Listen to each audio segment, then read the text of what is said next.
justice for all. And you may be seated, but this evening I'd like us to pray for peace and kindness towards our fellow man. The race for city council and mayor is off to a quick start.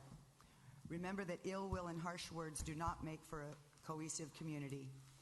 We have seen divisions on issues which still have long-lasting ill effects. Let this election allow the candidates to speak and individuals to make their own decisions. And at the end of the election cycle, accept and respect those elected into office. For the hundreds of you who do not have the gumption to run for office, but are quick to criticize, please respect those willing to put their name in the hat for a better Avalon. Amen. Okay, any announcements? I have some announcements, Mayor. Yes. Along with your prayer there. Tuesday, April 12th is the city's municipal election. The last day to register to vote is on March 28th, and the last day to request a vote by mail is on April 5th. The Chamber just sent out a media blast saying that on Wednesday, March 30th, will be the candidate forum here in the council chambers at 6 p.m. Thank you. Any written communications? I have none. Okay, presentations, none. City manager report? No. Okay. City attorney report? One of the laws recently passed dealt with city elections, and there's a chance that Avalon's elections may be moving to November. After this election, we're still analyzing the legislation to see if it applies to you. But it's basically that if you don't have so many people show up at a special election, to save time, they move it to the regular general election date. We've sent 3 letters opposing that, too. Because it's more costly for the city to go underneath the county. Okay. Council member reports? Councilman Sampson? Councilwoman? I will be attending the Gateway Cities Council of Government meeting tomorrow night, as well as the Transportation Committee meeting.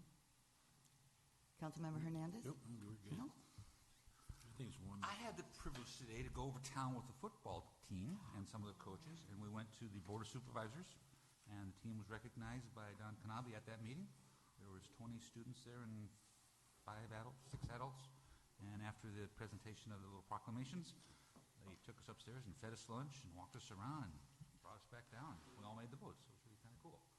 And I had promised to report on the League of California Cities Revenue Tax and Community Services, but in my haste, I left that information at home, so I will have to deliver it at the next meeting.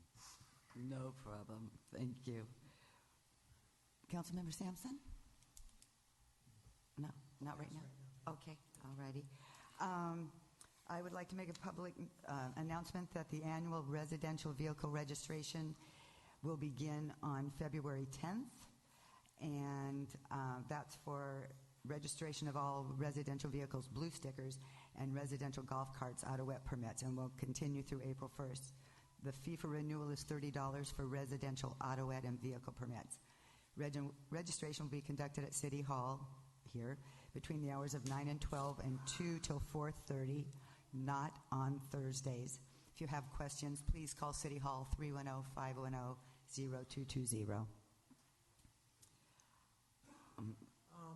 I do have an announcement now. Sure.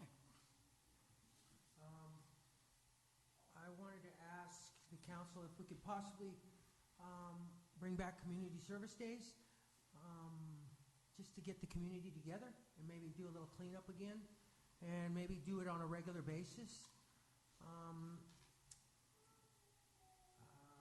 So I took a course up in the League of California Cities Convention on community service days, and it encapsulated basically the cities that do it and do it successfully, how they did it, and how they brought it across to bring the most people to participate in that. And it also brings the community together as well, and it gets us some free work done on the city. So it's just a suggestion. Also, I wanted to bring forward my thoughts about some people who have approached me in town about the electric bus parking in back here and the recharging area, which is not a good idea from my point of view and from the point of view of some of my constituents. That area was designated to be, not designated yet officially, but we did bring it forward to be an area that we could possibly use for a garden, a community garden, and also possibly a little doggy park. So I think to put buses back there, there's too much traffic. It's going to take away the ambience of the area behind the city hall. We have a ton of roof space up here where we can do a water collection for it, and a doggy park is something that the community has needed as well.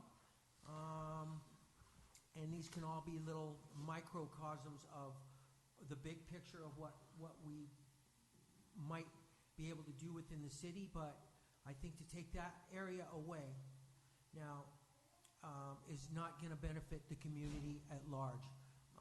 That is our quality of life. I think we need to look at another area, possibly go out and solicit whoever we need to find out where else we could possibly put our bus charging station. And then my third announcement would be, I'd like to ask staff if we could possibly make a list of accomplishments that have been made by this particular council. That is, the things that have been on our plate, the tasks that at hand, and the tasks that we've already accomplished.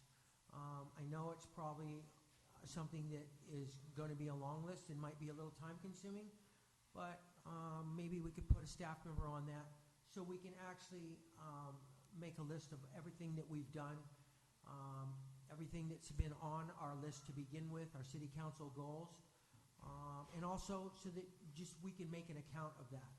Because recently we've been accused of not doing a lot as a council and not being able to work together, and I think just the opposite is true. So to put that forward, to just make that known to the public, how big of waves we've been riding here is something that I think would be important. And it will also bring together a bigger picture of exactly where we stand, where we're at, what we've done, and where we're going. So that's all my announcements for today. Well, let me back up. When you make these kinds of suggestions, Joe, I'm trying to find out how we move forward. On future discussions about dog park and garden, I think, because it's not a decision to be made now, so Denise, how do we want to move forward on It's just a thought. that? But I know, but I appreciate the thought, but then if it's something that needs a little action, other than you just saying that, I'd like to know how we could proceed with some follow-up. Staff could investigate if we can come up with any alternative areas for the electric charging for the buses, and if we can, by the next meeting, I could place something on that, or the following meeting for Okay. your discussion and consideration. Okay. And then Okay. how we would move ahead with the dog park, or if Right, that's what right. the council chooses to do, Right. is something we're going to have to research as well. But I hate to put a concrete slab out there and then just cover over any chance that we would ever get that dog park or that community garden. What I do think I know, but correct me if I'm wrong, that the intent was to put those there on a temporary basis. It wasn't going to be to immediately put slab down. I think it was going to be working on the, and Dennis, if you kind of chime in on this. What was it? I'm sorry, there's a discussion about making that temporary, so I don't think it was going to be immediately slabbed over, was it? We're going to go through considerable expense to put it there. It was more or less going to be deemed temporary, but we have to place a transformer, and we've got to run conduit, electrical cable, and we have to set 2 meters. This is the second time it's been moved. It was going to go back over here. Past administration decided to try to work with the Island Company to find some land. As you know, we don't have much land. Mm-hmm. That seemed to fizzle. We couldn't get a proper location, and I was directed to put it back here behind City Hall. It can be temporary, but there's still a lot of cost involved. Mm-hmm. I'm in agreement with Councilman Sampson, that area could be used for something else, but frankly, we just have no place else right now unless we have some cooperation with the island company and find some property elsewhere. The problem with putting it out at Pebbly Beach is if, in fact, Pebbly Beach Road is closed and the e-buses have to go over the top. So ideally, the good spot for it is here on the flats. If I had another alternative, I'd be happy to use it. Okay. It's a land issue. And I'll research it myself, see if I can come up with something amongst the community stakeholders.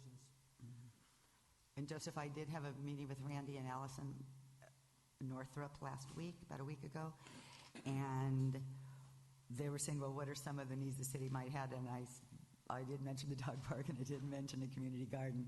So they put that on their list, so perhaps it is something moving forward we can continue to talk with them about. Great. Wow. Thank you for doing that. No, you're welcome. And the list of accomplishments, I know I had a conversation with Denise. Yes, we have the Friday updates that everybody who wants to have the Friday update can know, will know what we're doing. And we send that out to quite a few people. But I also suggested that perhaps at some point we do, through the city manager, make such a report to the community on, so if we want to move forward a little more quickly on that, or not quickly, Okay. but might be nice so the community Right. knows. Okay. Anything else, Councilman? No. Okay. I just wanted a couple other things. Mayor Pro Tem Olson and Councilwoman Cassidy and I went to the playground ribbon cutting last week, and it was phenomenal. I think, anyway, tons of kids. They're using it every day. It's really wonderful. It's a nice addition to the community. So thank all the departments and people from over town. And I was wondering, and I think Jim Lutjohan has a pretty good handle on, I'm not going to call you forward, but pretty good handle on, I think you keep track of days that the cruise ships aren't in town, the days that the cross-channel carriers aren't able to run. And looking a little bit forward, and I'm sure we all are, getting a little bit nervous on revenues for the future. And I know as we start going into budget again, it's going to be important to know and get some comparisons on last year's revenues versus this year's. And I don't know if it's possible to get a monthly report that says November 2015, this is what cross-channel carriers and what sales tax was, and now this is, 2014, 2016, whatever the dates are. We need to be able to see what's happening out there so we can not be hit up in 3 or 4 months when we do budget and go, oh my gosh, we're down however much money. I'm just getting a little nervous. Maybe everybody else is comfortable, but is everybody else comfortable, or is that something we think we would need? Well, the information exists in the Chamber's report, and the Harbor report. It's just consolidation of that information. I mean, every month the Chamber puts out the cross-channel counts, which includes cruise ship month total and last year's total. I'm just concerned with the revenues, the sales tax and the TOT and that kind of thing coming in. I don't know what kind of handle we have on that. So it's my understanding that the city is working to update their records in the course of all of your own audits and filings and so on. And I'm speaking somewhat for Bob, but I think he's nodding. They're running a little bit behind. The most recent numbers we have were through May, so in last fiscal year. But I know I bug him like once or twice a month asking for them, because I have people asking me as well. And it's certainly something we always like to look at for forecasting. So I share your concern. I'm remaining optimistic that we'll get our fair share as soon as the temperatures get back up above 70 degrees on a regular basis. But I think it is dated that between what Mayor Pro Tem Olson just mentioned, that we already have right up through. I'm working on the January reports as we speak.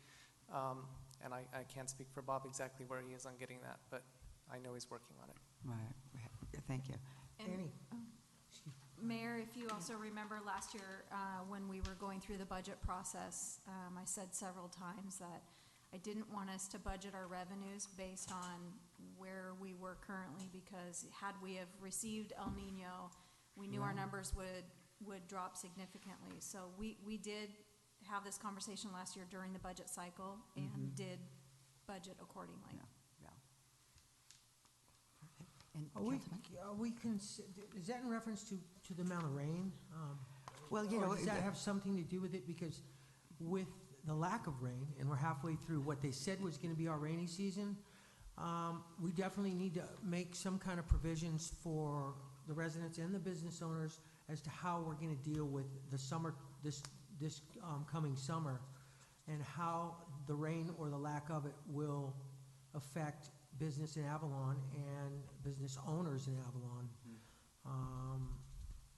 Mainly hotels, tourism, vacation rentals, and residents as well who are cutting back max right now.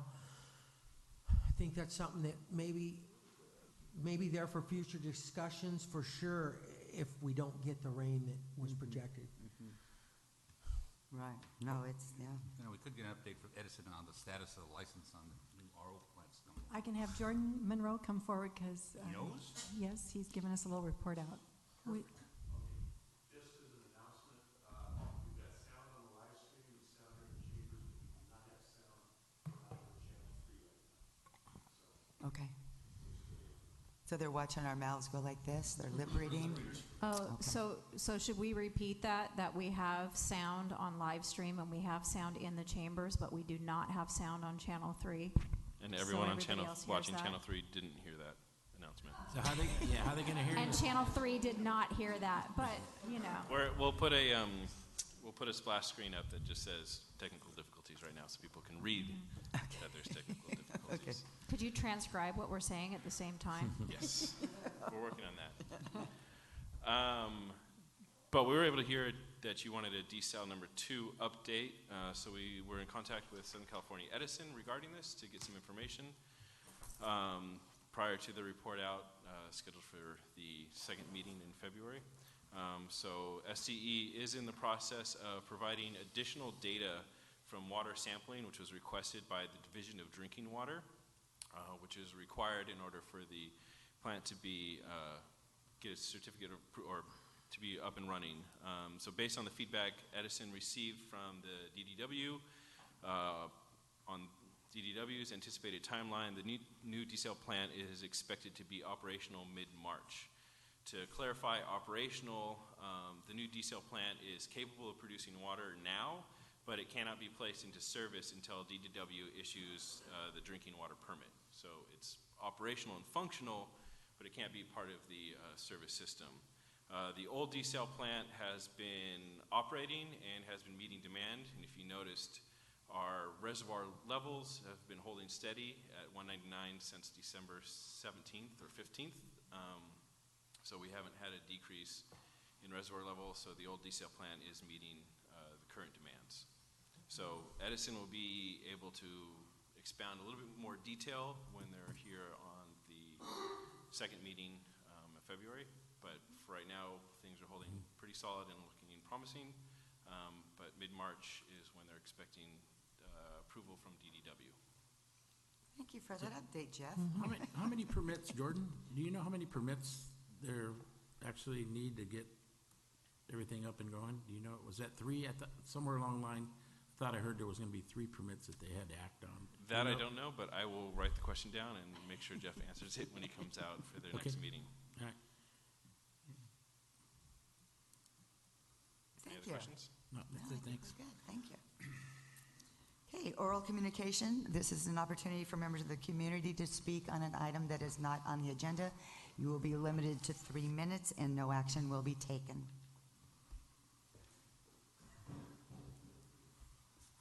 Hello, Pam Albers, 217 Calle del Sol. I'm speaking to one item that isn't on the agenda, but it's on the closed session, and that relates to the property on East Whitley that the city bought with the money, redevelopment monies for low and moderate income housing. It appears that the city council is still proceeding with sale of that property, and I'd again urge you to reconsider. It's February now. There are ads in all of the paper for people looking for jobs, which is an unheard of thing in January and February here. There are people with desperate pleas for housing who do have jobs on the board in the arcade. Again, unheard of in January and February here. I've talked with my comrades in the restaurant industry. People are scrambling and having a difficult time finding workers, and it's because we don't have low and moderate affordable rental housing. People need rental housing, and we have a property that could be, you have monies available, Tom Saffron or some other experienced nonprofit could come in and create 16 units on that property that would be available for rent at low and moderate income prices. So I'd ask you again to reconsider the sale of that property. We just heard Dennis say, land is the commodity. Land is the killer when it comes to doing anything in this town, and you own it. You own property. So please do not get rid of that asset, especially when you're not going to get what we paid for it. You're going to take a loss on it anyway, so it doesn't really make sense to me. The second thing I wanted to talk about is I read with interest the 4-page job description for the community services / recreation director. I don't know who wrote that. I think they were being paid by the word, but it's almost unintelligible as to exactly what the person's doing. But my recollection of that job was it was done by 2 people who worked part-time, and they also operated and supervised Catalina Kid Ventures and the Toddler Center. They ran a camp during the summer, and it's now $125,000 to $150,000 job to supervise. There's one maybe full-time equivalent or 1.5 full-time equivalent in the recreation department. Agreed, there was an expanded view of adding some event planning to support activities, other kinds of activities in town. But we already have those, and they're already operating, the Spring Fest, the Fall Fest, doing the parade. I'm not really sure exactly how much more is being added, because when you read the job description, you really don't even know what that person is supposed to be doing. So I just wanted to add that. Thank you. Thank you, Pam. Any other?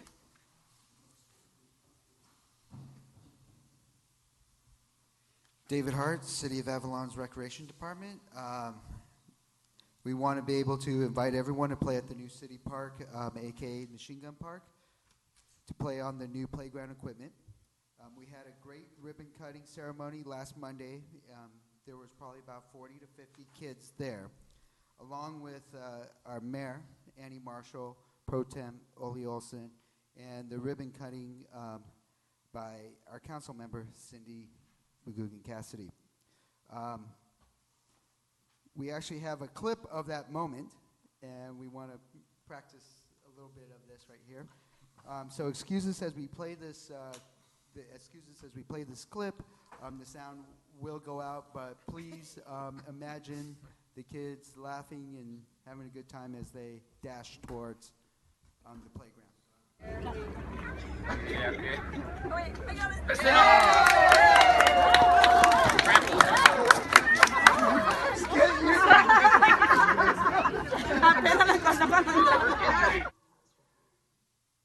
It was awesome. It was awesome. So I know we've had some people who've had some questions about the EWF, or the engineered wood fiber, why we chose to go with that over like a poured in place or anything like that. We do want everybody to know that the engineered wood fiber does meet all safety standards by the International Play Equipment Manufacturers Association that tests all products to make sure that they are safe. It is also ADA approved. If you have any more questions about EWF or engineered wood fiber, you can go to their website at ipema.com, or you can always come and see me at the City of Avalon's Recreation Department. Also, next Tuesday, February 9th, we will be holding the LA County Park and Recreation Needs Assessment. The entire LA County Park and Recreation is doing an overall need assessment on open space and what cities need, what is needed for recreation and parks within the city. So we are inviting citizens who are concerned with the future of our parks and how to utilize our open space, to please come. We welcome and value your opinions. So this will be on February 9th at 6 p.m. here at the council chamber. Appreciate it. Thank you. Wait, David, could I just ask, could you please post that information on the engineered wood fiber and the website on our Facebook page or somewhere where? Absolutely. Absolutely. And I imagine the open space rec meeting, you'll be putting that on the message board? Yes, that will be, that's actually up on the digital signboard right now. Perfect, thank you. Thank you.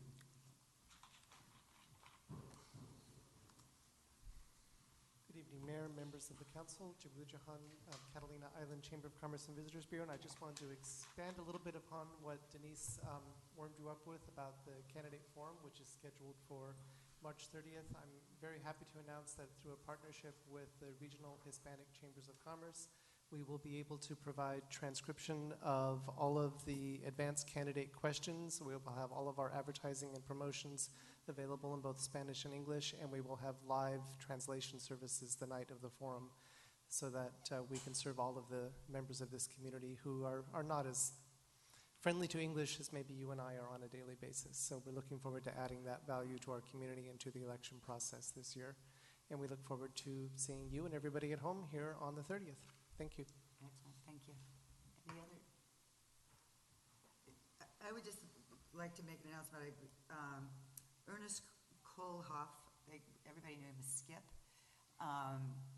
was a Segway tour driver, and he passed away recently, so we're sorry for his loss. And on a happy note, I'm so happy to see Paul DeMeyer in the audience. Welcome back. Hopefully they're not working you too hard, but welcome back. It's nice to see your smiling face. Thank you. Okay, consent calendar. We have 13 items on the consent calendar, but I am pulling item number 1 and item number 4, and they'll come back at a later date. And I just want it noted that items 13 and 14 were switched numbers on your agenda. Could I add on number 11 a name change from NDMK Charters to capital N? Wait, I gotta back up, look at that. Lowercase DEMIK as the official. Oh, endemic. Endemic instead of all 4 uppercase letters. So noted. Thank you. Okay, item number 2 on the consent calendar is the Avalon Municipal Employees Association MOU. It's a side letter agreement. It's number 1. Recommended action is to approve this side letter agreement. Number 3 is to extend the professional services agreement with AMMA Transit Planning. The recommended action is to authorize an increase in the professional services agreement with them for an amount not to exceed $6,792.66. That's for continued technical assistance for the rebid of the transit request for proposal process, and another amount of not to exceed $6,000 for the assistance during the transition and startup of the new transit contract. Item 5 is request for proposal of the Cabrillo Mole Ferry Terminal Rehabilitation Project. We're just requesting you to go out for an RFP, and that's to authorize staff to issue that. And that is just for the underneath side of the mole, nothing to do with the top and shade structures. Number 6 is the swim float purchase. Recommended action is to authorize the harbor master to purchase the material to build a second swim float. As for installation on Middle Beach, and that's for it's for $9,034.35 plus shipping it. And there was a $10,000 amount budgeted in this year's budget. There are 6 waterside permit applications. One is for Action Fly Boarding. One is for Calm Seas and Company. One is for the Catalina Coastal Tours. And another is Paracel Catalina. And the other one is for NDIM. Okay? Endemic. Okay, yeah. Endemic. And the last one is for Tour Catalina, and there's recommended actions for each one of those, mainly to abide by the list of conditions and if they've met certain criteria. The last item on consent calendar is Also, is the City of Avalon acting as a successor agency, and that is the investment policy for adoption. And that is for your review and to adopt the resolution adopting the investment policy. And that's it. That's it. Okay. So Cindy, would you like to? Sure. So I would like to request that we, if we could split the consent calendar and take items 1 through 6 and 13, and if anybody needs to pull those, do those. And then I would like to have a conversation about waterside permits before we either pull those individually or talk about those individually. But I'd like to have an overall waterside permit conversation. Mayor, are you? No, that's absolutely fine. And So with that, if there were no items 1 through 6 or 13 to be pulled, then I would. Staff on 2, 3, Oh, right. keep on. 2, 3, 5, and 13. Cool. Okay. I'll second that. Okay. I'd like to pull, yeah, that sounds good. I want to pull 7 and 8 if I could, and that's waterside permits, so Yeah. that's Yeah. included, okay. Yeah. Okay. Okay. Ole, you said 2, 3, 5, and 6, correct? No, and 8. 2, 3, and 5. 2, 3, 5, and 13. Right, 13. Okay, comments? So we are not approving the swim floats? Did somebody pull that? I wanted to He's gonna pull that. Oh, I'm Just to- sorry, Annie, I missed No, that. that's okay. Okay. Okay, let's call for the vote. All ayes? Maybe. Okay, so let's just talk swim floats for a minute, item 6. And Harbor Master Bray is here. One and 4 is pulled, right? Hi there. So I had a meeting with the harbor master today, Denise and I just had a little question about swim floats. I had asked if there was a way to install something that perhaps was a little more sexy than a replica of what we had, of what we have, and maybe something a little bit newer. But, so we talked about, he was gonna try to call the manufacturer and see if they have things that can be typically added or something to give it just a little more pizzazz, and I wasn't able to speak to him since then, so. We spoke about a slide, and he said that he's recently installed one, and he did not recommend it. Said you have to have water going down it at all times so people could slide down the slide itself. He said that if a person that was larger, say 250 pounds, you don't know who's going to be out there using it, Right. he feels that it would break it. So he didn't recommend that. He did suggest there's a diving board, but I don't know with the shallow water that we have there, whether we want to get a diving board. Yeah. I mean, more second about that. The only other thing that he came up with was different colors on the squares that it's built with. Just something to make it look a little snazzier. Okay. I don't know, there's a lot of clever stuff out there, and I was thinking this might be a nice time to do that, but if y'all want to continue to go with the same, I'm not going to.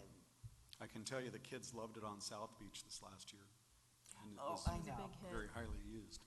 No, I know, I just, kind of like the looks of some of that rubber stuff, and I know there's a little, I don't know what the maintenance is on that water polo system, but and there's always a little fear that it could be punctured and whatever, but, so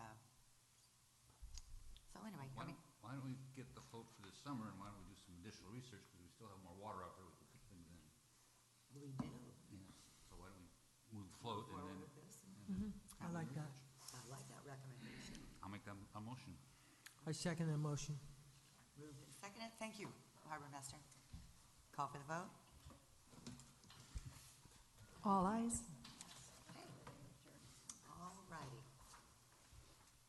Items 7, 8, Okay. 9, 10, 11, 12.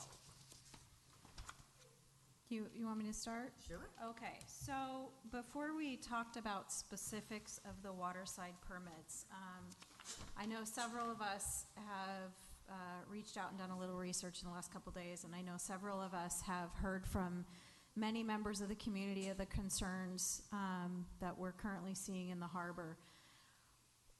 For one, there's definitely concern about the overall impact in the harbor, adding additional vessels, additional permits, and this particular agenda tonight would be an impact of 4 additional boats using the floats in the harbor.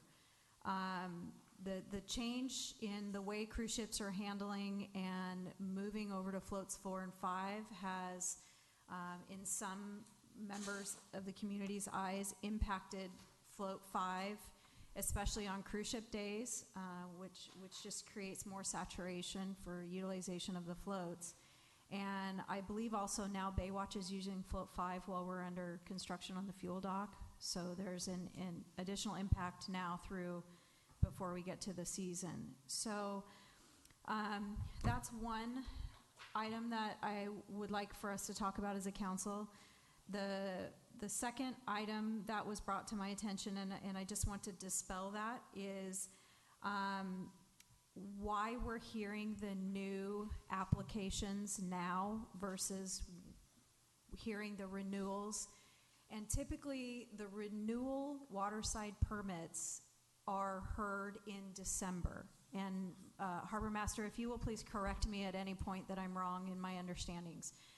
Any new waterside permits are heard the first or second meeting in January. However, January 19th's agenda for this council was completely full. So this particular item came in at a time where we were full, so it was moved to this meeting tonight. So there was concern as to whether or not these were that it was pushed to this meeting because perhaps some didn't get their applications in on time, and that's not necessarily the case. There was one application received a day late, but because this meeting was already going to be pushed, or this discussion was going to be pushed, Harbor Master felt that it would be okay to accept the application and still for us to hear it, which I do believe is fair. So I wanted to just make that note, and then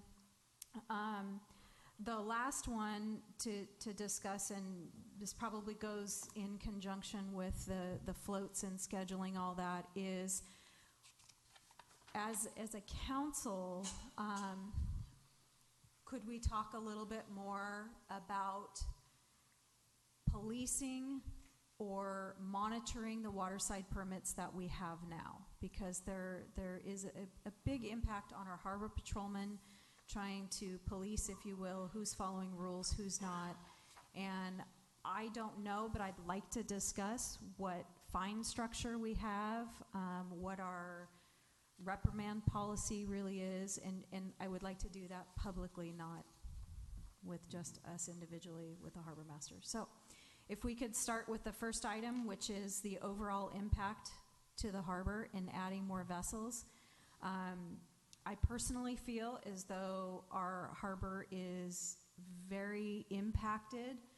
There are a lot more paddle boards, kayaks, there's pedal boats, there's new fishing vessels, there's new skiffs, there's individual fishing boats.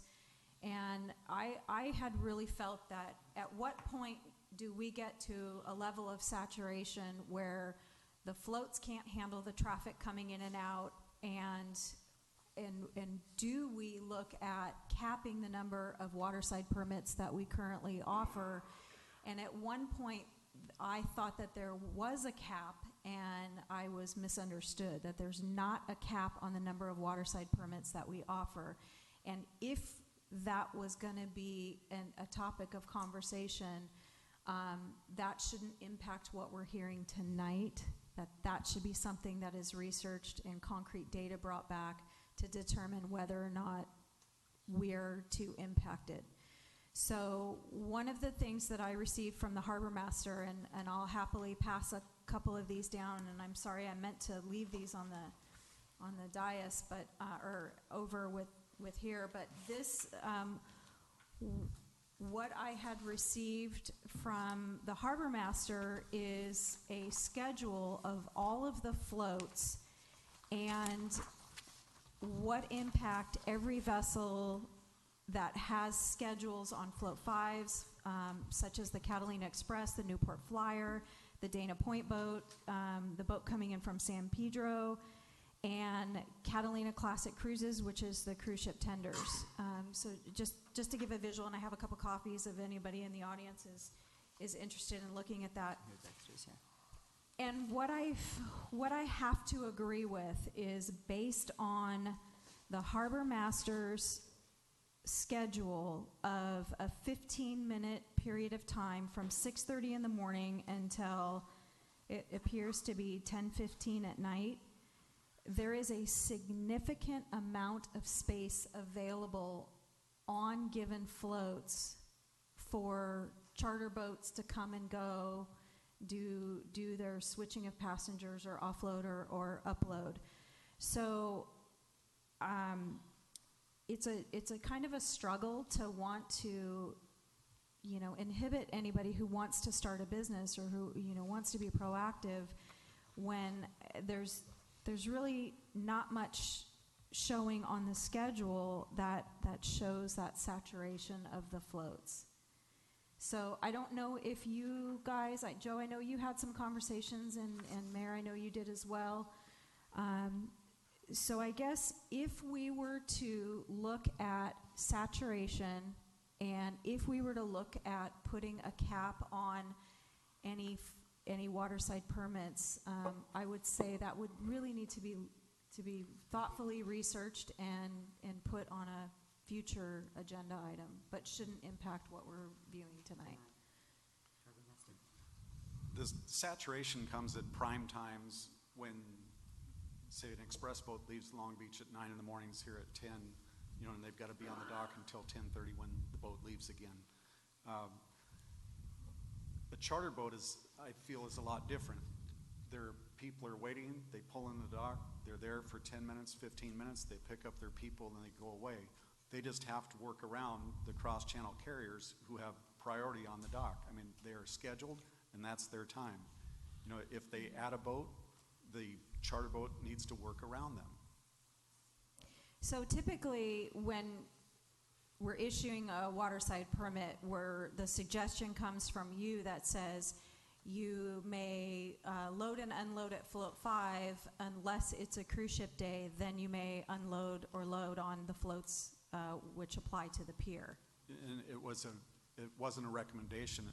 It was in the conditions that on a cruise ship day they move over to the pier. Now, if it was somebody that was scheduled, that was coming in every half hour, I would have a problem with that. But this is a charter boat that comes in and picks up their fishing group in the morning, and 4 hours later they come back in, they drop them off, and they're gone. So it's not a constant travel into the dock. And I just wanted to correct a couple things that you had said. The Baywatch boat on float 5, it moves off on cruise ship day. Okay. The permits, there wasn't one late, there was 3 late. And the reason why I called the city attorney and said, can we accept these, is because we didn't have a meeting in January the first week. The second week was already full. So, I said, can we accept these 2 other permits that are late? And he said, yeah. Okay, my misunderstanding, I thought there was 1, but 3 of 4 is a little excessive. Well, one was on the 16th, one was on the 19th. I mean, it's 4 days late. And then one was a little bit later than that. So how are you guys, as a council, what are your guys' thoughts on saturation, movement, and float space?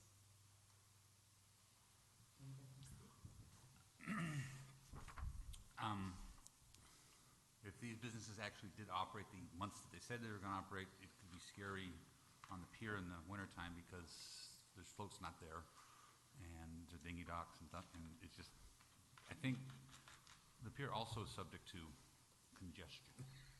Because besides all the operators we have the private boaters that come in and drop the people off and stuff like that. And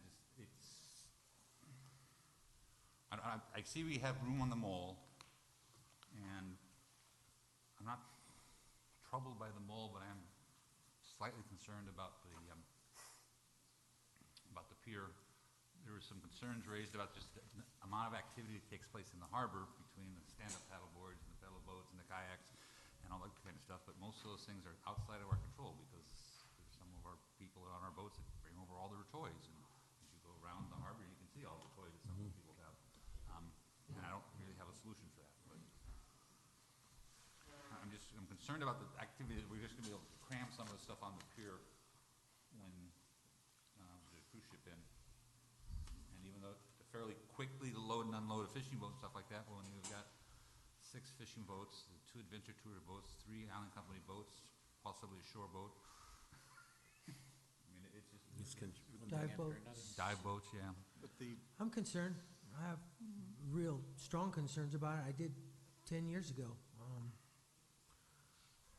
I think we need to look at it for sure and It needs to be looked at and discussed. see how this is going to impact 'Cause it's really- people's experience in the harbor, and also liability and safety is a huge concern. Pollution is a major concern of mine. The environmental impact of some of the businesses that are coming up for us today. Well, one of them in particular, she's getting off the point that you're making, but another boat cleaning service in the harbor. I'm wondering what the environmental impact is going to be in our harbor. I want to stop polluting our harbor at any cost. And so we're adding another boat cleaning business to the harbor. So potentially, that's bottom paint coming off in the harbor. I don't like that idea. I mean, what we have right at this point.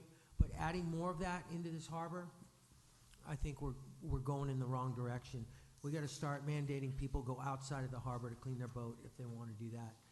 I'm really kind of adamant about that. I'm very concerned about people's health and well-being and safety as far as environmental pollutants go. And we can discuss that in Yeah, more. let's- That one. let's. That's great, Joe. So, what I'm hearing you say is that perhaps, I mean, it doesn't sound like, now you're very concerned with congestion, or you wouldn't be recommending.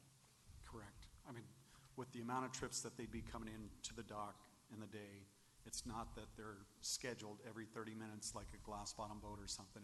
They're coming in, they're dropping their passengers, and they're, either going back to the mooring or going out on another charter, and it's a short duration. Back to Ole's concern about the dinghy dock there at the pier, that there was a loading float there, but when the fuel dock went out of service, we put the dinghy dock from the fuel dock on the pier. We took that loading float and we extended what is now the temporary fuel dock. So that's only for this season, and next winter we will have another loading float on the pier. There's not a lot of charter business in the winter, and Scott is here for Catalina Coastal Tours, and I mean, maybe he can give you an idea what they do, but there's just not a lot of charters in the winter. So, I guess the first part, which plays into this right now, but the first part of my concern about monitoring and patrol and all of that is I feel so strongly that if every waterside permit holder followed the rules, we would not have some of the issues that we have now. And one of those I will speak to when we come to that particular item, but it is not okay to sit on a float for a half an hour at a time. It doesn't matter what float it is. It's not okay to leave an unattended vessel on a float while you're going to grab lunch or using the restroom. I mean, somebody should be on that vessel so that if another vessel comes in, you're leaving the float and making that available to everybody. So some of the issue with congestion on the floats themselves is the lack of individual permit holders following the rules. And the lack of our enforcement. I mean, and we can step that up. We can say, you know, under council direction, this is what we're going to do. I mean, Do you have a list of complaints from that? People being there too long, or do you get that periodically? No, or I mean- not at all? we get it periodically, and we see it where there's certain boats that will sit there longer than what they should. And, you know, should we go down and say, hey, get off the dock? Well, if there's not somebody coming into it, we kind of let them slide. But my thing is, in the summertime, we don't have time for that. And when there's a boat sitting out in the fairway waiting for an open dock space, the person on the boat on the dock doesn't see it, but that guy out there is, you know, just waiting. But, I mean, it's an enforcement issue.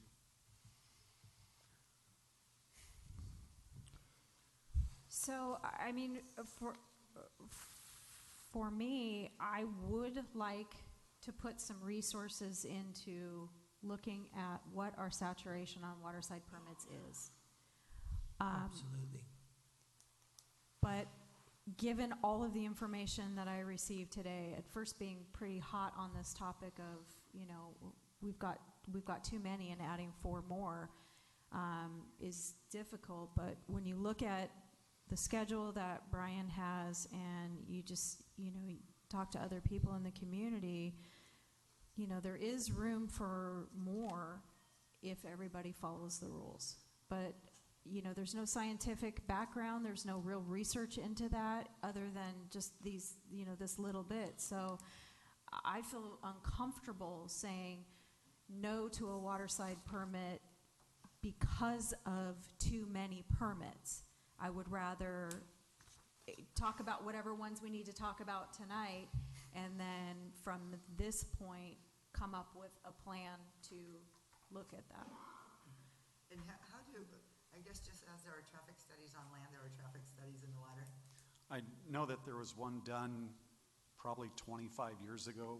I remember that they put a camera out on the deck and, you know, did photos every, you know, 15 seconds or something, and made a movie out of it. But, you know, what it was then and what it is now isn't the same thing. I think there's a fun video that John Towski has done as well, which just shows significant movement And around. sped up? Yeah, which is very fun to watch. Maybe we can start by just taking one waterside permit per council meeting instead of grouping them all together, like doing 5 at a time, and that way we can scrutinize each individual permit as it comes to us. But in the I mean, just as a means of going ahead forward with slowing the whole process down. And then actually, in the interim, let's figure out what our situation really is in the harbor. And we'll be able to take a look at it this summer for sure, because we're adding these permits here, and we'll probably get a few more, but I mean, we'll probably get a few more that come to us. But I'm in concurrence with your concerns as well. You won't get any new ones because they're heard once a year, but anybody that currently has one can come back at any time and modify, and I do have one more that was turned in today that wants to add another 20-foot boat that would tie up in Joe's Rent-A-Boat and, you know, do fishing charters. And they do it now, you know, they take off in the morning at 7 o'clock and they're back by 9, 10, or 11, and they're done. Okay, so the second item that I wanted to discuss was just enforcement. Brian, I don't know if you have any suggestions on how we better enforce. I mean, dock space, you know, maybe individually, a other permit holder is not walking up to our harbor office to complain, but I know for sure I receive a lot of complaints about, you know, one company does, one company doesn't, and, you know, what do you do kind of thing. So, which is why I'm bringing it up tonight. Well, I mean, I would have to say I have to shoulder the blame for that because it's the department that I oversee. And we have to do a better job of enforcement. And not everybody wants to go out and tell their friend when there's nobody waiting for the dock, hey, it's 10 minutes only, get off. But I guess that's what we're gonna have to do. And that's possible. It's possible, yeah. I mean, it's, all we have to do is have a meeting with the waterside permit holders and tell them that their permit is contingent upon it. If they don't follow the rules, their permit gets yanked. But I don't know, if you want to have me putting permits before you for somebody that stayed on the dock for 5 minutes too long. But there would be, if there were a number of complaints received, then that particular permit would come up for possible revocation. If you were to decide you as a harbor master were reviewing the permit and wanted to potentially revoke it, you would bring it to the council and we would make that decision to potentially revoke it. So it would be discussed.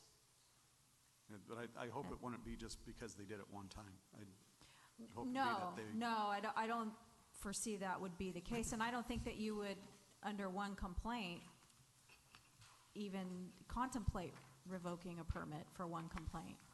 Oh, no one, no, absolutely not. Mayor Pro Tem Olson. Well, I think we're kind of skirting the bigger problem, which is just general congestion in the harbor. There's the waterside permit congestion, there's the dinghies, there's the paddle boards, there's the kayaks, there's the rental kayaks, there's the rental paddle boards, there's Joe's Rent-A-Boats, there's shore boats, there's glass bottom boats. There's all this kind of stuff. There's hull cleaning services, there's pump out services. We just have a lot of stuff happening in the harbor. And if you go down there on the weekend in the summertime, it's busy. And I'm just wondering, is there not a bigger picture there, which is the general harbor congestion, as opposed to just the waterside permits?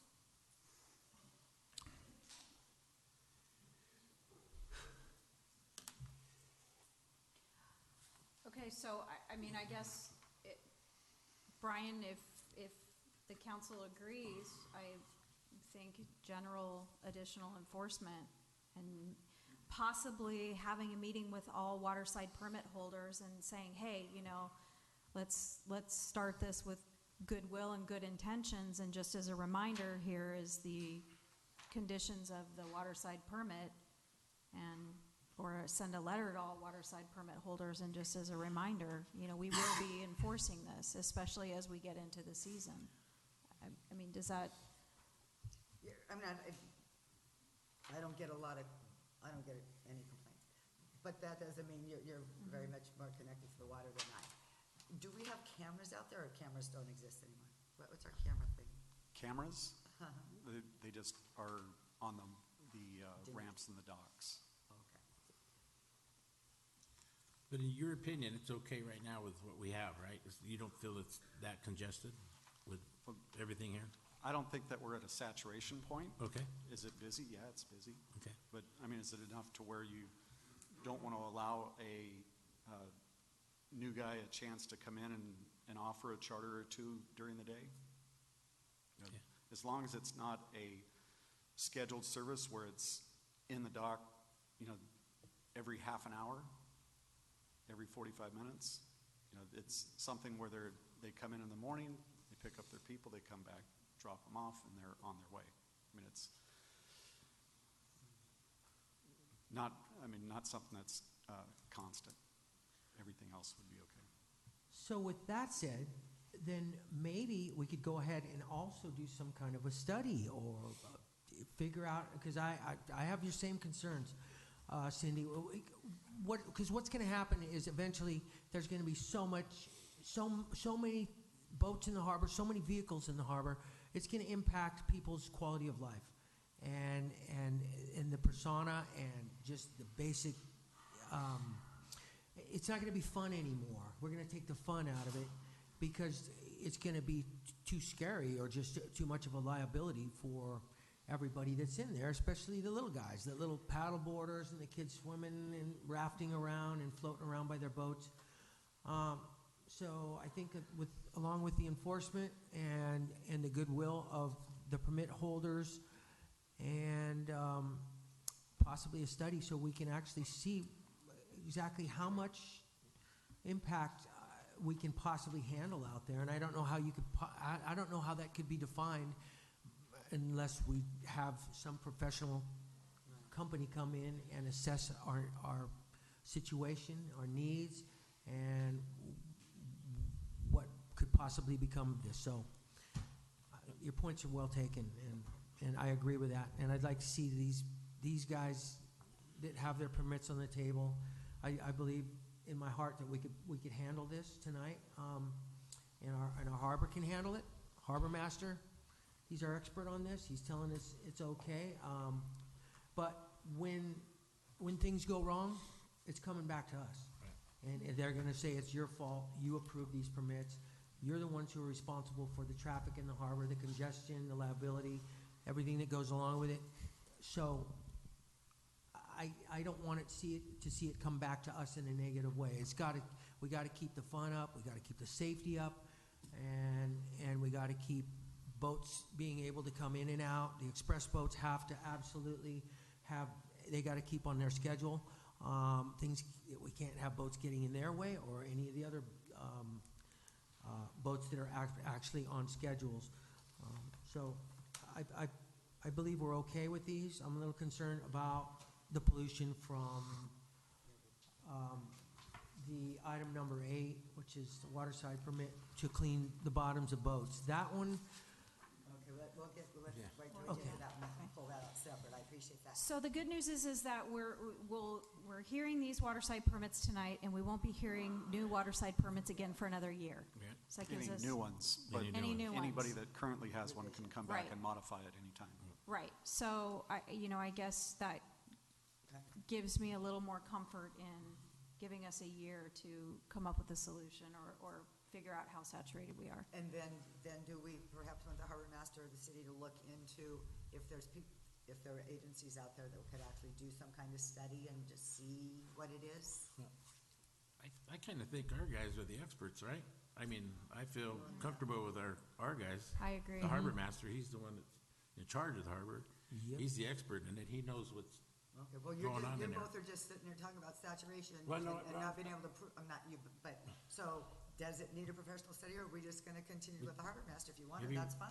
Maybe we could start documenting some of the actions that are going on in there, maybe some way within the harbor, and bring it back with some information for us. I mean, I don't know. Could we put some thought into it and come back and discuss it a little Sure. further? and we can actually videotape, just send somebody out there every once in a while, maybe one of our staff members, just to videotape, see what's going on throughout the summer, just see how things are being impacted, Take 10, 15, 20 minutes within a busy summer day, and that would help us make that assessment. And I think at one point there, you're right. At some point, we're gonna have to decide we're not gonna be able to do this anymore. This is saturation again. The big picture, like Ole was talking about before, so until we get to that point, we This- have the direction of the harbor master. Okay. And this schedule was a big impact Yeah. in Right. this afternoon for Right. me. So I guess then, thank you very much, council, for the conversation, but I would like to pull for discussion, waterside permit number 7, 8, and 10 specifically, and then anyone else. Let's go to number 7. Well, do we want to take the others, if there's no others to be pulled? For 7, 8, and 10, so I would make a motion to approve 9, 11, and 12. Second. Moved and second. Comments from the community? Call for the vote. Oops. All ayes? 10. Okay, number 9. 7. 7. This is getting confusing. Thank you very much. Okay, 7. Okay, so, Action flying. The applicant for 7 is here in the audience. If you have questions for her, I can call Ms. Bain forward.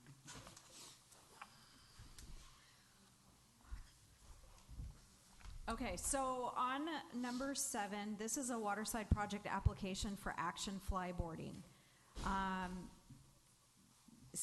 Most of my questions revolve around safety. I heard from a couple members of the community today, what is this? What is this all about? So I would like to hear a little bit from the applicant on what this proposed application is, how they plan to operate, and safety statistics, historical data of any sort that might help dispel some of the concern about safety and how this would be. In addition to that, there's several jet skis involved in the application. How does that play into the workings of the business? And also, how is this flyboarding, how will it be safe with all the other jet skis out there? So just an overall. And I think she'd be best to speak to it. She runs an operation up in Big Bear Lake and is run out of Dana Point. Great.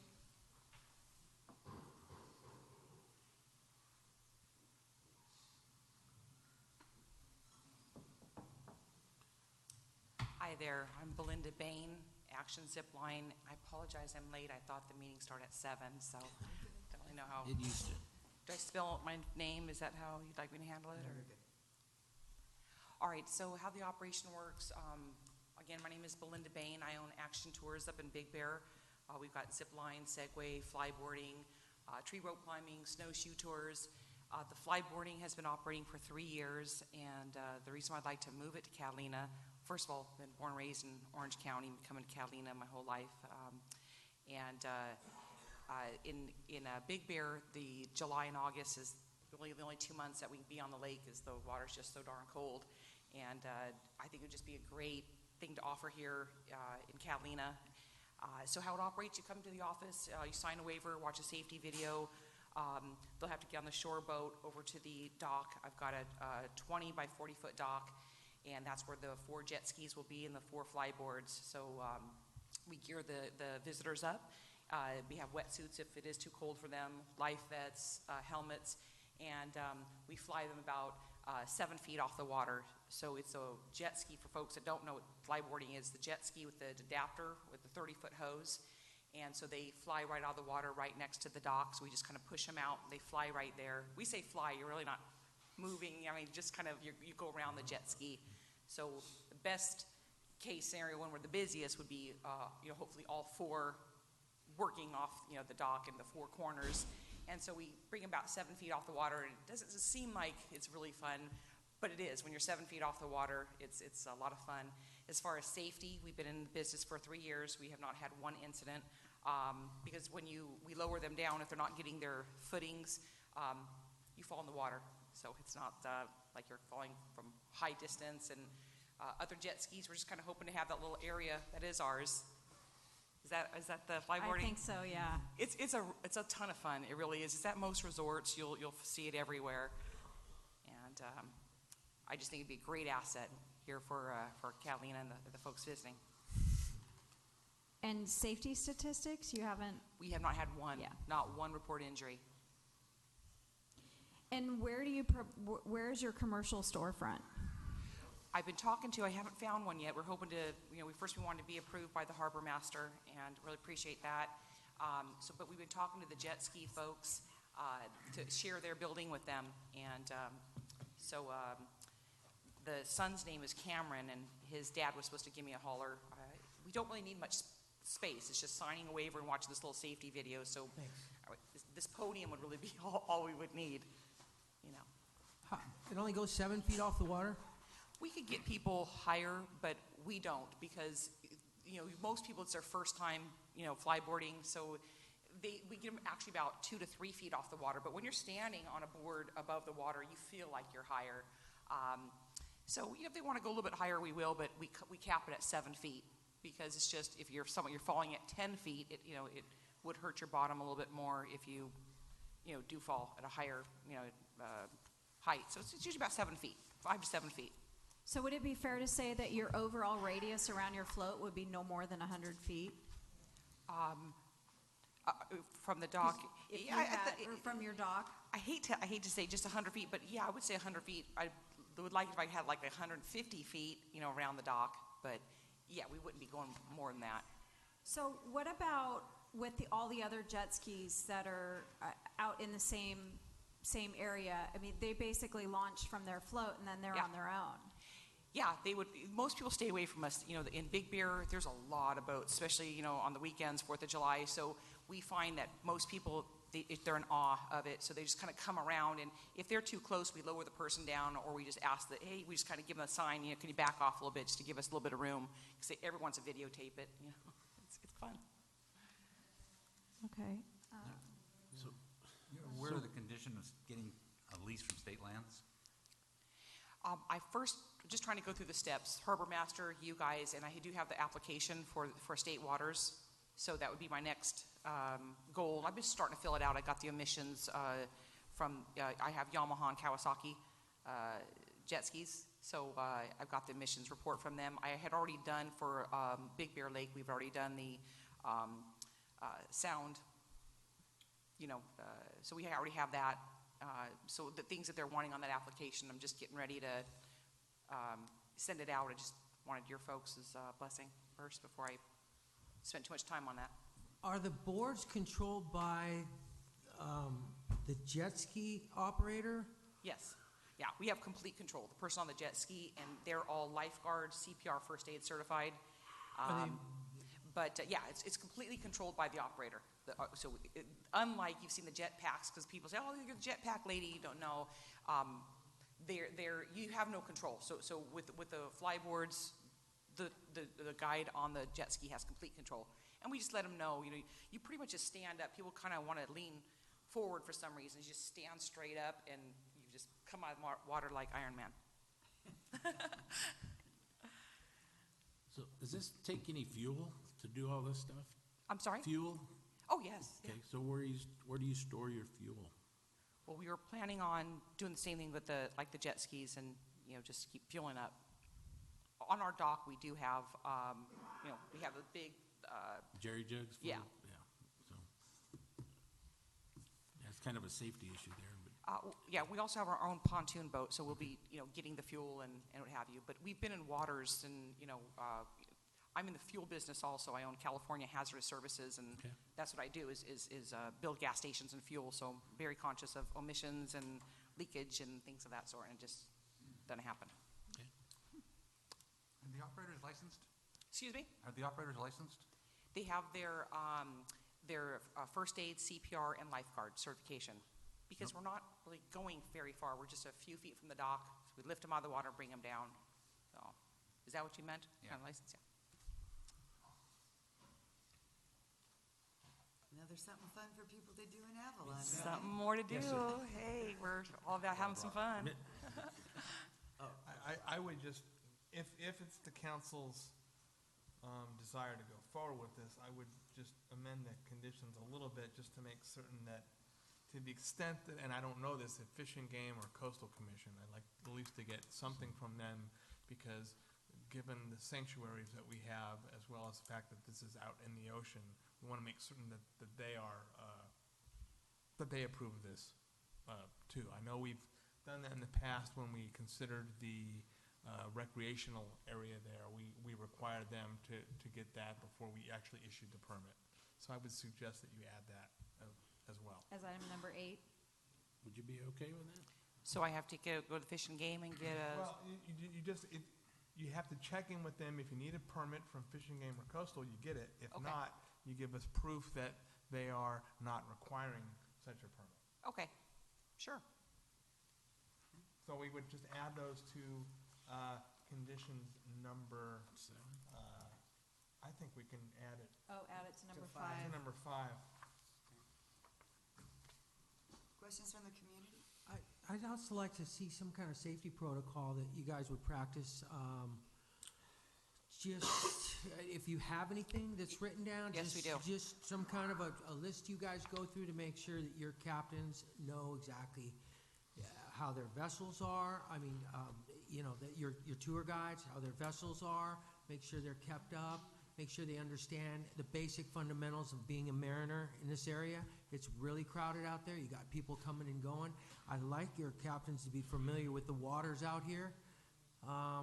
It's the deep blue sea. Anything can happen. I mean, it's sure. You know. That's a good question. Your operators aren't required to be licensed, U.S. Coast Guard license? A captain's license? Yeah. No. Oh, they're just jet skis. You just put them up in the air and bring them right back down. They're not on our vessel. Oh, okay. Yeah, I don't think that's required, but I was just, if there's just some kind of a basic protocol you go through with your captains, just to make sure they know their vessels are sound. You bet. Make sure nobody's gonna be left hanging, or maybe when one of these things is up in the air and it comes down on something hard, that would constitute some kind of an accident and possibly injury, and that would put a little more attention towards our emergency services, which I think there's something in here about that we want to mitigate as much attention to that as possible, because we have our fill of emergency service responses in the harbor, and a lot of them are pretty serious sometimes. So Right. We do have a safety procedure, or a procedure and safety manual, so I would definitely get that to you. Oh, that's great. And we do take care of the vessels, and, we have to check the oil every day and that good stuff, so. Yep. Would you be opposed, or I guess this question is really to the council, could we limit the radius, so to speak, and could we limit? It's outside our city limits. It is not in city limits. So we can't place a limit on how far they can go? State lands could. We don't want to go very far from the dock. We just kind of move just out a little bit so they don't go down the dock like you had mentioned. Hitting something would be the dock or the wave runner itself, and we control, because we just ask them to make a circle around us. And so if they get too close, we just lower them down. Pretty simple. Okay. Well, council, it's a pleasure. That's it. Thank you so much. Really appreciate it. Thank you.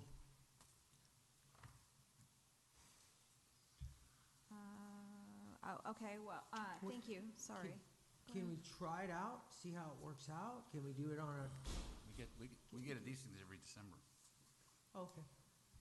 I make a motion to approve item number 7. Okay, there's a motion, is there a second? I just want to clarify, or we're also amending condition number 5 to add the. Yes, correct.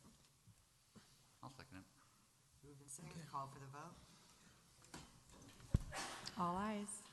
Okay. Now on to. So number 8. 8. There was a lady came in, said she couldn't make this. She called or something. Lady came in and said that she couldn't make this. Lady number Brenda Thomas. So I don't know what we could do with that, or John Bryan, did you hear anything about that? She's stuck in Utah or something with her? Brenda Thomas did call yesterday. Okay. Or maybe it was Saturday. Cheryl took the call. Okay. And I said if there was any question whatsoever, I would ask that city council table it until she can be present. So with Joe's questions, you guys want to table it until she gets here, so it'd be easier to ask her the question? Yeah, I'd rather she be here. So why don't we just table this? And then I would suggest then that when we table it, we make certain that when she comes to us, she's ready to answer questions about the cleaning process and things that may come off the boat and how she's going to deal with those potential pollutants so that our water is not impacted. Absolutely. Okay? And I have questions regarding the bed and breakfast as well, if you want to let her know that. What did you say, bed and breakfast? Yeah, in addition. Yeah. Okay. Okay. And now We we're did on. number 9, right? Now which one? Oh, I'm just. 10. I All got right. so many 10. papers here. Number 9 is, we did. 10. Yeah. Okay, so now we're on 10. No, 725. Okay. Okay, item 10. Waterside Carousel Catalina. Kevin Kramer. Yeah, I'm sorry, I was just reading my notes. Okay, so this particular permit is the one that I receive the most complaints about.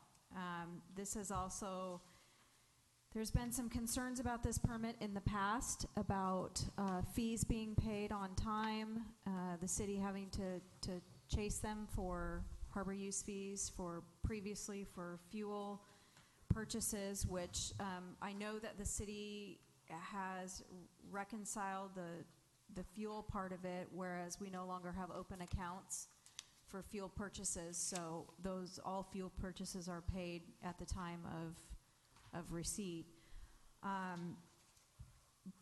But I guess, personally, I've had some run-ins with members of this team. I know one of the persons they had running this business is no longer there, so I can appreciate their desire to want to do better. But again, this is one that I receive so many complaints on from members of the boating community. They're constantly on Float 5 for extended periods of time. There's been disregard to and difficult conversations towards our harbor patrolmen when they've tried to enforce the rules with them, and the vessel being left unattended while they go up, use the restroom, run to the shop, do whatever they feel they need to do, but this is one that comes up all the time. So I'm not in favor of granting a third vessel. For me, that feels like rewarding bad behavior. I realize that the reason they're asking for this third vessel is to accommodate their cruise ship passengers. But again, I don't want to see 3 vessels stuck on Float 5 all day long. So I'm uncomfortable with approving a third vessel for this particular one. What if you condition it, the third vessel can only be here on cruise ships? And then way you can't, Carnival's not gonna let you tie up that boat for that long, but that's what they're trying to drop their people off too. Well, then it becomes, doesn't that then become the impact on the pier, or are they only picking up, they're only picking up their guests on Float 5? So how's it gonna work if we don't allow other vessels to park at Float 5 when? Because they're picking up Carnival passengers. Okay, but if they had a blatant disregard for law enforcement in the harbor, I have a huge issue with that. That's not a good thing. Maybe we ought to table this until Mr. Kramer can be present to answer Oh, questions. he's not here either? See him. Did you hear from him? I'm sorry, Okay, Richard. okay. Did you hear No. from him whether or not he would, No, he come was on. notified, I gave him an email with the staff report. I never got a response back that he received it. Scott? I would suggest that if we're going to look at criteria for potentially denying it under the municipal code, that we'd like to have some specific instances and some facts to back up a finding of denial as required under the municipal code. So we can come back at the next meeting with a full discussion of this applicant's past, which again is allowed under the municipal code. There's a specific provision that we can look at their trustworthiness, their ability to abide by existing conditions, their continually paying on time, and so we can have that before the council when we rehear this. So could we then say, if you go a full year in paying all your harbor use fees on time, then we would consider this next year, but you have to show us the 12 months history of paying fees on time and no incidences in the harbor? I mean, this is a modification. This isn't a new application.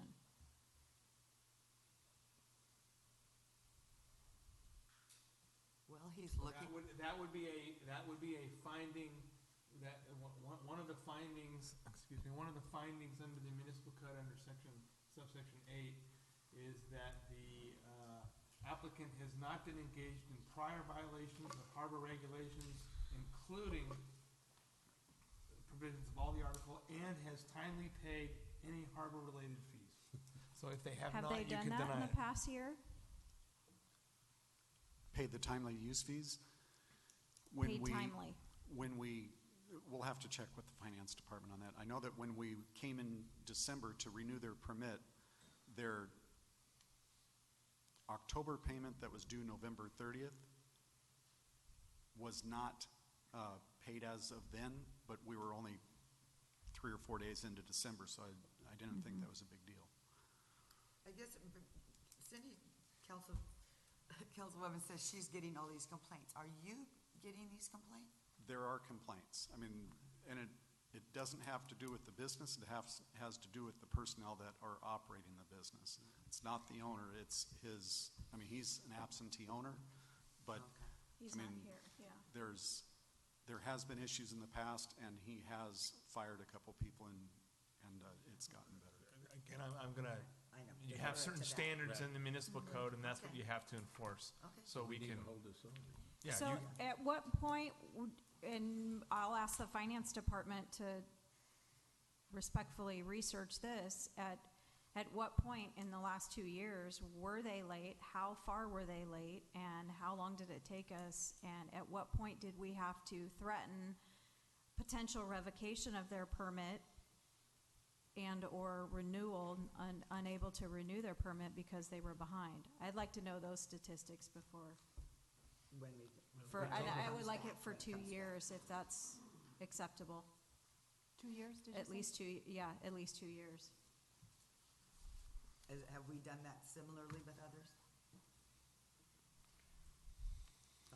Mr. Lieberman's I would just, yeah, has taken a lot of scrutiny on his permit for right. payments and being late and some difficulties.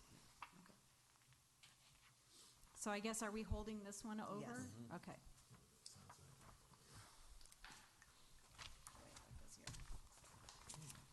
Item number 14. This is a Robert Mesher. 13. 13, what's 13? Well, no, that was on consent calendar, right? Yes, exactly. So 14. that, now we're on the general business. Yes. Way to keep up with us, Scott. Yeah, we're moving around. The first item in general business is the City of Avalon acting as itself and in the Avalon Housing Authority. At the January 19th City Council meeting, we reviewed some of the guidelines. Do you have something else, Brian? I think we missed one for Catalina Coastal Tours. No, I included that on in my consent. original. Yeah. That was on in the- consent. That was on Okay. consent for the couple. And Tour Catalina? Same. Okay, thank you. So this item, So staff was directed to revise the guidelines, and we did bullet those on your staff report, and not just for the audience. Some of the things that we're changing in the down payment assistance program is that we're increasing the time that an applicant can find a home and close escrow on that home. We increased it from 90 days to 180 days. The time for an applicant to complete the Housing Authority application and receive pre-qualification letter from a traditional lender, we increased that from 45 days to 90 days. We eliminated the 5-to-1 ratio for assistance. The down payment assistance guidelines, the applicant will provide a 3.5% of the down payment of their own funds. We increased the maximum housing authority contribution from $200,000 to $250,000, and we eliminated a table that was in there on rental rates that seemed unclear and confusing. And Al Warrett is in the audience if you have any questions. Comments, anyone? Sure. Yes, you may. The idea that you're going to take $200,000 or $250,000 to help somebody purchase a home, that they're going to put 3.5% on, sounds insane to me. Since the recession, the Great Recession, since the bust of the mortgages, I think there's become an understanding that owning a home may take some people longer or may in fact be something that they will never attain. When you have property values here that are $600,000 as a starter home, and you're going to take $200,000 or $250,000 of tax dollar money to help a family own that home, that just does not seem like a very good policy to me. And the other thing that I'm going to point out is that we've had developers who were required to do low and moderate income housing.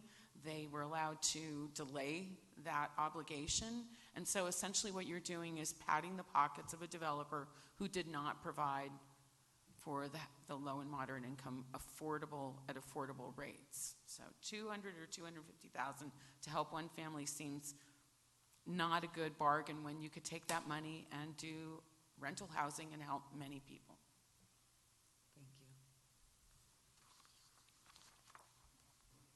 Thank you. I just have a question about the maximum occupancy table, which is on, it's at the end of B. The adjusted household size appropriate for each unit size is based on the number of people exceeding the number of bedrooms by one as follows. So a studio gets one person, a one bedroom gets two people, two bedroom gets three people, a three bedroom gets four people. That seems to be missing the target a little bit, because if you have a mom and dad and two kids in a two bedroom, that's kind of like the norm. And I just don't understand the way it's written. Or does it mean you can have four people in a two bedroom? This is just setting the determination of what the income requirements are, not the occupancy of the house. And this is, again, follows the state procedures and the state guidelines. So this is just looking at income requirements, not setting how many people can live. Okay.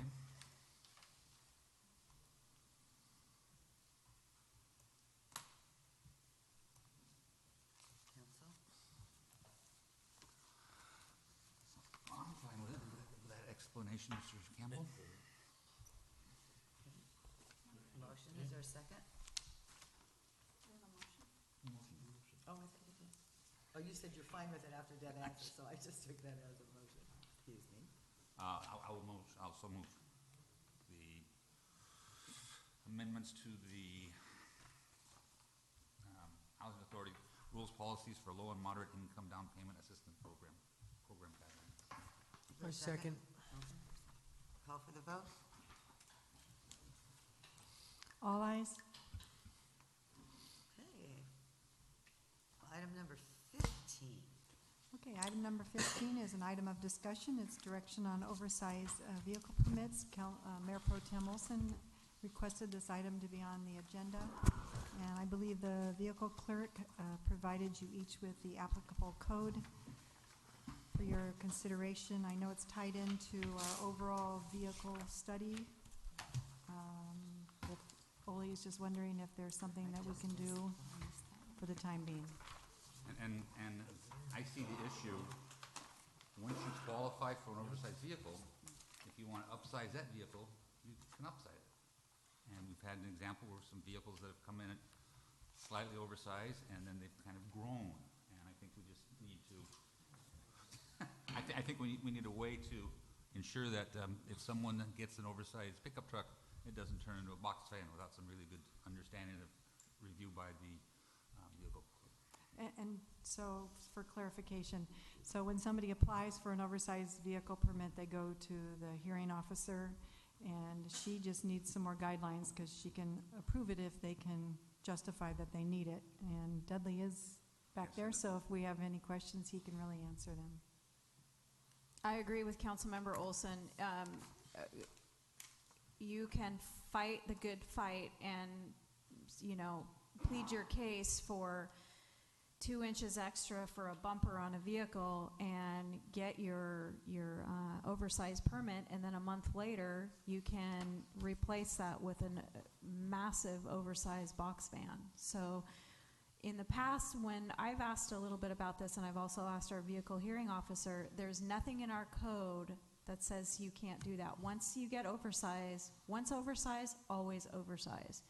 So perhaps, I think what we would be looking for is that an oversized permit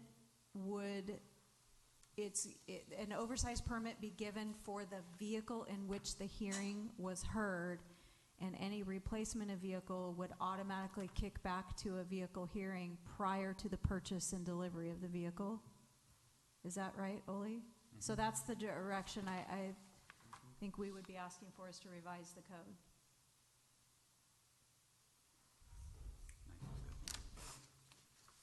This is a misreading of the code by the hearing officer and by the vehicle clerk, because every permit is subject to conditions, and these permits should have been granted conditioned upon the specific size, because it's based on specific findings of fact as to the necessity of the owner at that time for the oversized vehicle. So I think you could solve it just by directing the vehicle hearing officer to condition the permits as they're issued, to be limited to a specific size. But I don't think when she issues her findings, it doesn't specifically say in the letter that it's But this she has, particular vehicle. what I'm saying or- is she has the authority to, she's just not aware of that apparently. Can we ask Dudley to come out, because maybe I misinterpreted? Thank you for that, Pam. Maybe granted. There's definitely something missing here, because we're getting flooded with huge vehicles in this town. There's just not enough room. Yeah, Joe. The paperwork I gave you explains pretty much everything that there is in the code as far as oversized. And that section C there describes, I mean, it's really wide open. The vehicle hearing officer needs more direction. I mean, on this, you're expecting her to be the transportation expert, know the size of all our streets, everything else. That needs to be made a little more clear so she can make those kind of findings. As you read this, it's really nebulous here. I mean, it talks about steeply graded streets, pedestrian activity, lack of parking spaces. That's really not her bailiwick. I mean, you need to tell her this is what we'd like to see, and give some size limits to it.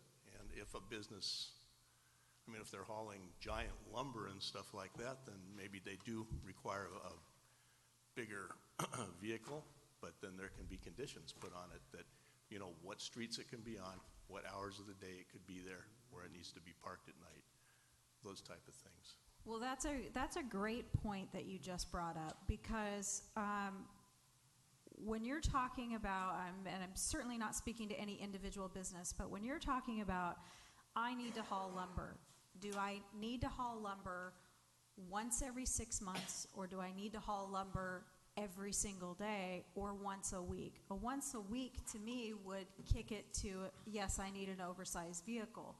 But once every 6 months, that's what we have the transportation company for, is those one-ofs. So, you know, while some are being, not forced to, but while some are utilizing the service that's available for that very reason, others might be given oversized vehicle permits, which impacts us on a daily basis because they're potentially hauling lumber once in a blue moon. Right. And again, I'm just saying that this vehicle hearing judge, she is not an expert on what our conditions are here in town. And she's just reading the ordinance to see what she's allowed to do. And I think to put everything that's said together is that our municipal code does allow her to impose conditions on oversized permits or the renewal. The issue is that when we're having these, she's not putting those conditions that would limit the size. And so by amending the municipal code to specifically put those in, that will make it easier for the council to give direction to her that, you know, there's going to be, if you get an oversized permit, you can't go higher than that unless there's special conditions met, and X, Y, and Z here are those conditions. as a thought to Scott, would, in this matter, would it be acceptable to, if something really looked out of line, they're not doing a 201-inch or a 203-inch or a 205-inch vehicle, they are moving up to a much larger vehicle, could the council hear it instead of the hearing officer? Well, there's always the provision in the municipal code that any decision of the hearing officer can be appealed to the city council. It can be appealed, but we don't, the council doesn't have any idea what's being granted. Well, but that's because no one appeals it. For instance, the city could appeal it to you. If the city felt that the hearing officer gave or put a condition or granted something that the city felt was inappropriate, it could appeal that decision to the council, and then you would be acting as a hearing officer. We've had that happen before. Yeah. But I think it would. You're saying Dudley is the one who? No, there's, oh gosh, Judge, a retired judge. I forget. Yeah. No, I don't think we ever did it. We talked about it. No, We issues have. the appeal. We have. Which one did we appeal? It was an autoet permit, an oversized autoet permit that we appealed. Or that someone There appealed. was never a decision made then. I mean, I don't remember an appeal ever turned. But in any case, you would, I think if you could set some kind of parameters in the ordinance, at least then, if she does make a decision and you still think she's wrong, then you can appeal it. And then, because right now, I don't see anything in here that constrains her with not being the expert on what trucks and everything are on our streets. Okay, well, just as she is not the expert, either am I. So that the weight, size, and nature meet specific needs of the applicant, okay, they can argue that point, they can debate that point. But, and is compatible with the size and nature of the streets of the city. Well, what I may say can go down Descanso Street might be something different than what Richard says can go down Descanso. So how do we, and with respect to the. Well, you do have a truck route. So there's a specified truck route that we can let these people know as part of the conditions.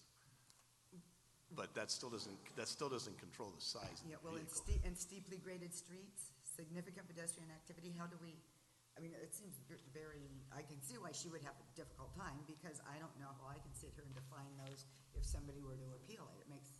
So how do we get to better define this paragraph, if this is the fly?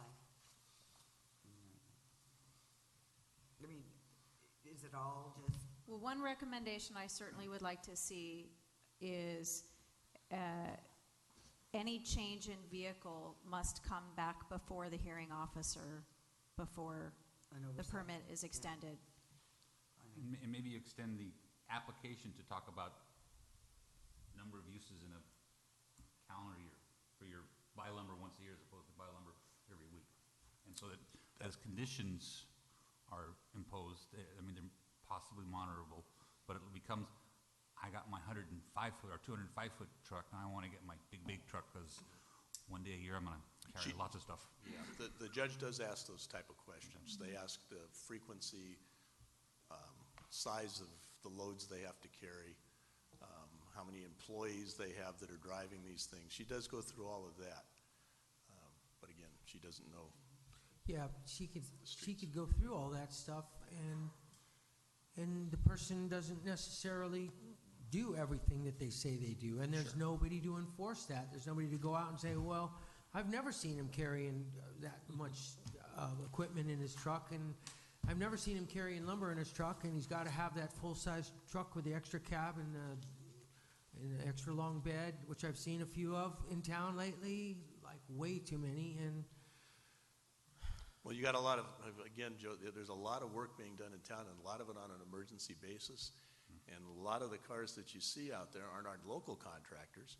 They're guys that are having to come over here with large vehicles, get temporary permits to fix the million-gallon tank or fix things that straight-up builders can't fix. there's a gardener that has a truck it's huge. It's enormous. It's an extra long bed, and it's got extra cab in it, and it's a gardening truck. I use a golf cart. I'm a handyman. I put everything in my golf cart. It works just fine. Well, again, I'm not saying everybody else has to use a golf cart. I make it work, but I mean, I don't want everybody to get used to what they have over town and bring it over here and say, this is what I had over town, so I want it over here. And that's what we're coming down to. So I'm glad we're having this conversation. I'm just not quite sure how we're gonna. Again, a lot of those are temporary permits. Those are guys that are going to be here maybe 30 days, 60 days, 90 days. And they're paying for those permits on a monthly or daily basis to bring those vehicles in to do a specific job. So if you want to put some more parameters on that, you can. But again, if some guy comes into town, the million-gallon tank's broken, do you want to have him wait for a council meeting or a vehicle hearing or So how long is that's a lot of what the vehicles you're seeing right now. And I am issuing temporary permits on a daily basis for construction people or for repair people. Is there any limit to the temporary? I mean, how long is temporary? The way it works A year, is five times, you 6 can times? do 30-day increments up until 90 days. Okay. And then after that, you have to go before the hearing officer again to Okay. make a plea that it's an you're ongoing gonna stay. project. We're still rebuilding Edison. We're still and here. then this she project's has, still she going. has to hear that, and she either grants it or doesn't grant it. Okay. And myself and Mark Tosca, who is our civilian in the group, listen to it, and we give advice also to her, but we can't make a decision. We can just tell her, hey, I'm seeing, these guys aren't really doing that. But, so if I have my oversized permit and I want to make a bigger vehicle, now do I go back to the vehicle officer? No. Okay, so that would be the change, is if you've got one size and you want to go bigger, you got to go back to the hearing That would officer. be great. And hopefully Yeah. she'll ask all the questions. I would say But any you- change in an oversized vehicle, not whether it's bigger or not, but any change. It still may be the same size vehicle, but I would say any of them have to come back, because you guys actually measure the vehicles. But if it's like for like, I mean, if a guy has a 203-inch Tundra and wants another new 203-inch Tundra, I think that's a redundant thing to be doing. I don't think we need to pile on top of that. I mean, once they've gone through, but if they want to go from a 203-inch Tundra to a 300-foot, or 300-inch box fan, we might get it. So if we could have the city attorney draft something along those lines. I'm just going to disagree with you on that, because a specific year Toyota, the same type of Toyota, has changed in size over the years. It's got to be the same. It's got to be if it was 203 inches, it's got to be 203 inches or less. Yeah, we do ask, Okay. well, I do ask what the Okay. specs are on it, and they gotta be pretty close before we just slam it. And that's all you need to make this thing better? But it's a short-term solution. Okay. So can I have a clarification, please, what Scott's supposed to be doing? I'm going to be drafting an amendment to the municipal code for the renewal of oversized, of vehicle permits, that once you have a permit, it's the size of the vehicle for which the permit is held. And if you want to make it larger, you have to specifically make specific showings to the vehicle, to the hearing officer, that there's a necessity for a larger vehicle within the parameters of the municipal code. Cool. And then we also wanted to potentially review the permit application. Is that right, Ole? If the hearing officer is asking all the right questions, I don't think we have to. Well, I would just say too, but we'd have to see what Scott comes up with too, and if there might be some salient points that we could put in the application Okay. that goes with the new ordinance. Except we're depending upon Scott. That's scary.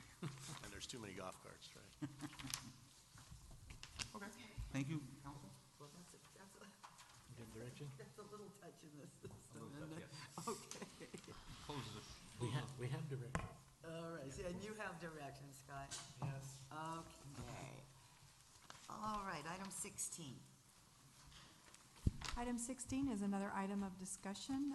Staff was directed to place this item on the agenda. It's discussion regarding the CPUC proposed decision and the alternate proposed decision concerning the certificate of public conveyance and necessity, which is authorizing service of the freight, transport freight. And for the record, because this item will specifically involve a discussion concerning the Island Company and potential conditions on the Island Company, council members Hernandez and Cassidy McGugan will be recusing themselves due to a conflict of interest, income from the Island Company.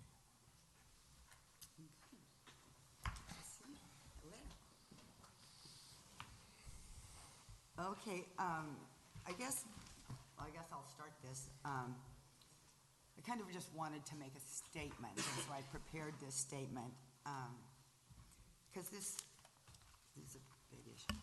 When the freight issue came to the attention of this council, what became apparent by the outcry of my constituents is that it's time to break up a monopoly and provide competitive freight service. Competition helps to ensure the business and residents community have choices, just as we all enjoy the option of eating in different establishments. selecting different recreational options, attending a church of our choice, or shopping in different retail stores. We also have the option of different cross-channel carriers to get us to the mainland.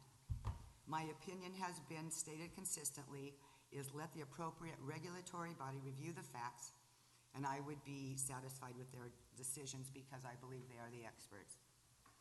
When the CPUC Administrative Law Judge Darwin Farrar came to conduct the public hearing, many people on both sides of this issue came forward.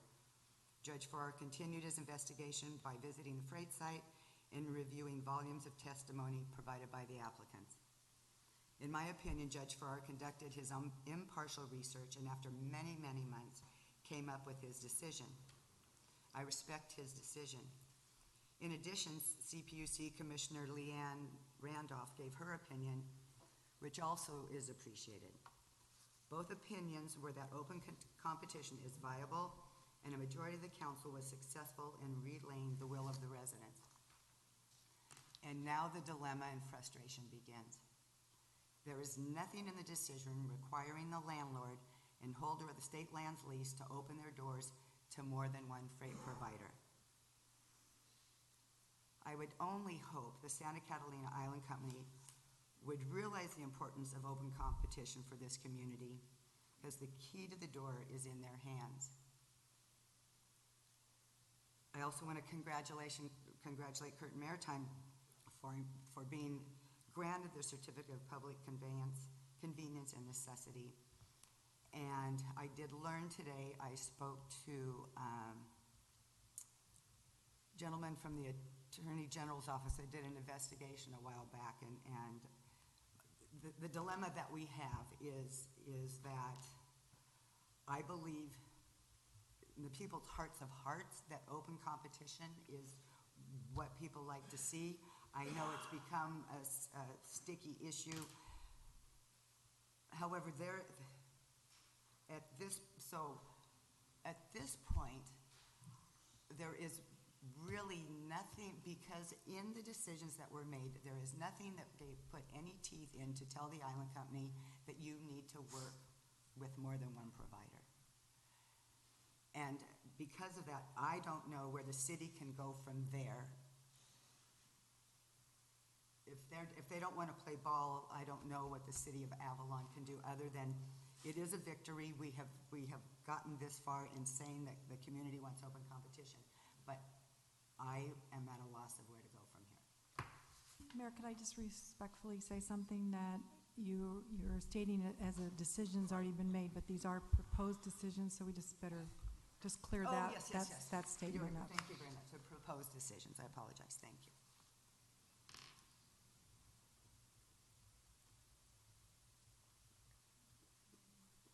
Well, respecting the opinion of the law judge, we need to understand that we have to have an easement onto that landing ramp, and that landing ramp we should actually have some kind of a stake in that. All of our goods and services come in at that landing ramp. We have to have a say-so in what goes on out there, and we do. All we have to do is request it. The easement onto their property, that's something that would probably come with the fact that if they don't want to share the freight facility, well, then we're still going to have to get our freight out of there. We're still going to have to move it through their property, and we'll have to ask for an easement onto their property if that's the case.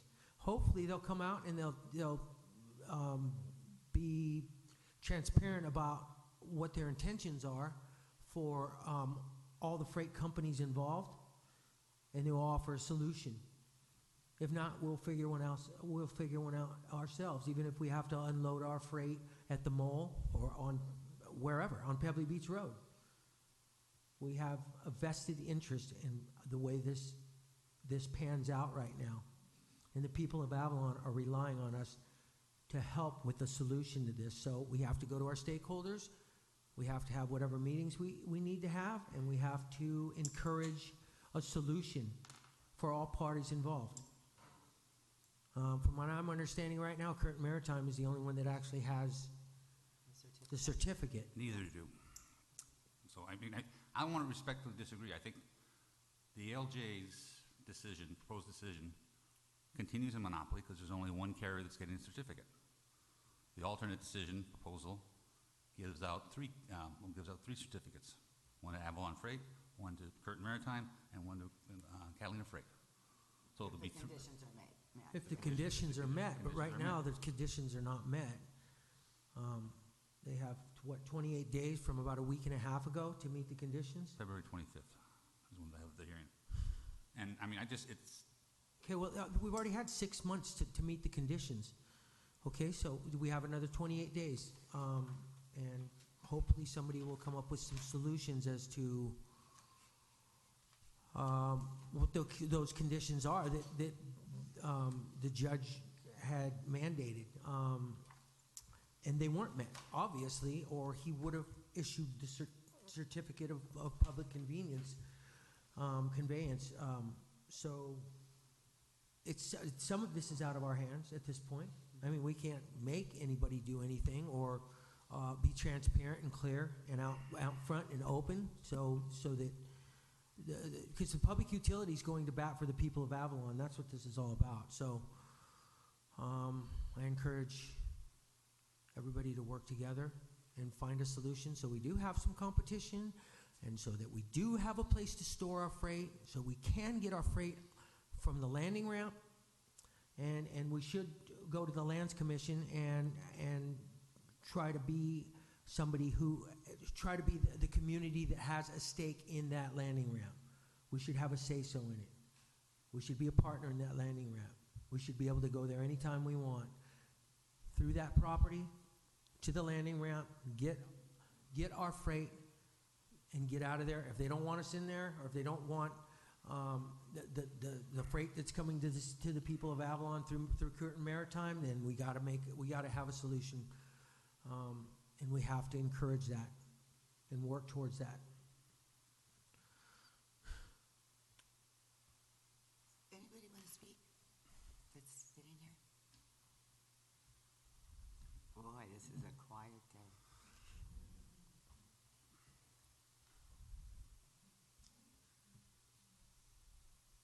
So we leave it up to the commission to make the decision on February 25th.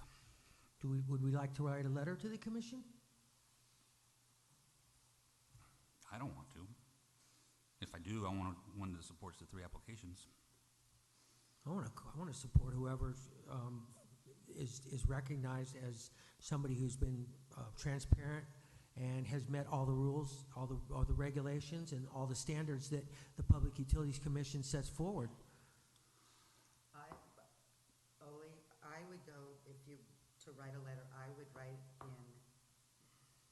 in support of, I mean, I really appreciate what Farrar does, but I would compromise with writing the letter in support of Leanne Anderson. Okay. Randolph, whatever her name is. Because if the State Lands Commission if the PUC decides that all 3, and I think all of the applicants have said that 2 of the applicants have said that they would be willing to have competition. So I would be willing to go with that.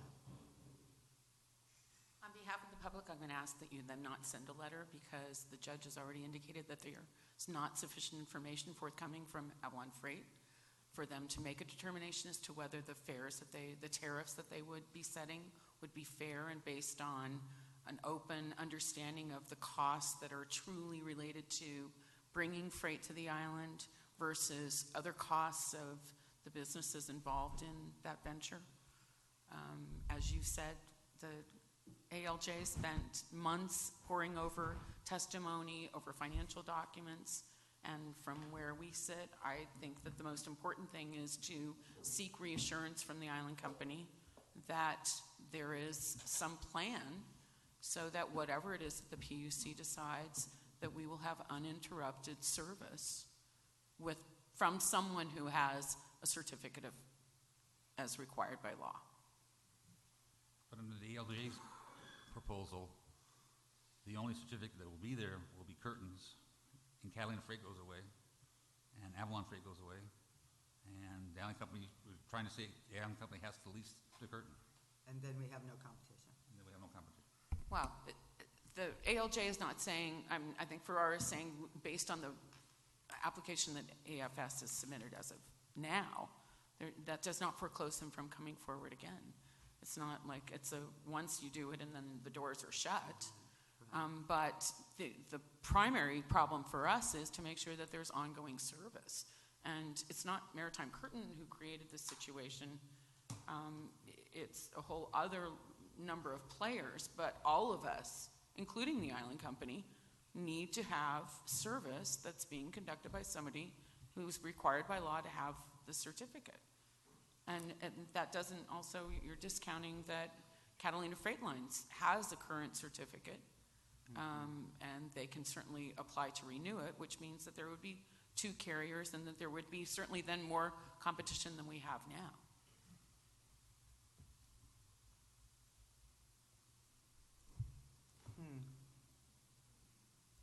So what happens if the certificates are given out to Avalon Freight, Curtin Maritime, and Catalina Freight Lines, and then the island company says, well, we only want Avalon Freight service in our facility? Then where are we there?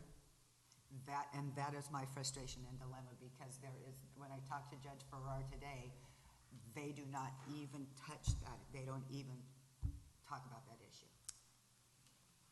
So, go ahead. Yeah, they incur, in the alternate decision, the one that gives the permits to 3, at the end of that decision,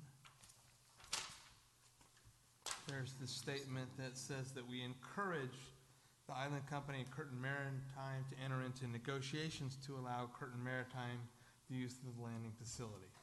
This flexibility creates the possibility for the island company and Curtin Maritime to avoid congestion at the Pebble Beach facility while allowing opportunities that may be mutually beneficial. They're talking about the fact that Curtin's boats are not dependent on tides. So there was a statement of encouragement, but not a requirement. Any comments from anybody in the audience? Nothing to say. No. I can go either way on the letter, whether we write one or we don't. I think if we do write one, it should be in support of the alternate decision. If we do, could we also write on that we, with regard to the statement that you just read, and say that something to the effect of the Santa Catalina Island Company needing to play ball? I mean, or really encouraging them to play ball, because I don't know what happens if they decide they don't want to play. However this plays out, whether it be 1 or 3 freight providers, they have to be able to use that facility, and that's what the judge is encouraging. He did mention Martin Curtin Maritime because he's the only one that has the certificate of public convenience right now. So basically, he's the only dog in the hunt right now, and he deserves it. He earned it. Obviously, it's the decision that's been made by scrutiny from this law judge for the last 6 months of everything and all the information that he's collected. So we definitely need to have everybody be able to play fair here and share fair. Because the situation is, Elaine, correct me if I'm wrong, if we go with the option B and everybody gets a certificate, and the island company says, but I already have a lease signed with this company, so I want to stay with them, and then that kicks the other one to the curb. They'll have a certificate to provide service to Catalina Island. So they go in all the camps and coves. They can go into Hamilton Cove. They can go in USC. If we want to take over the ramp, we get to play the compensation thing and pay the island company copious amounts of money if we want control of that ramp. It's private property. The ramp is not private property. The shore side of the ramp is private property. It's just the ramp below the mean high tide line is on state land. To protect the city, I don't want to have any discussion on the taking of the property. No taking. On what? Just on the taking of the property. We're not taking anybody's property. It's a public property we're talking about. It's the State Lands Commission. The people of California own that property. No, we're talking about the property that is entitled to the island company, the property on the shore, not. Okay, No, no. that's their Why don't- property. why don't- why What don't does we that take- affect what- anything? We still need an easement through their property why to don't- get out. If we can take a 10-minute break, please, just so I can discuss this matter. With the three of us? No, just with Councilmember Sampson. Oh, okay. Very, very quick. Break time.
with regards to writing of a letter,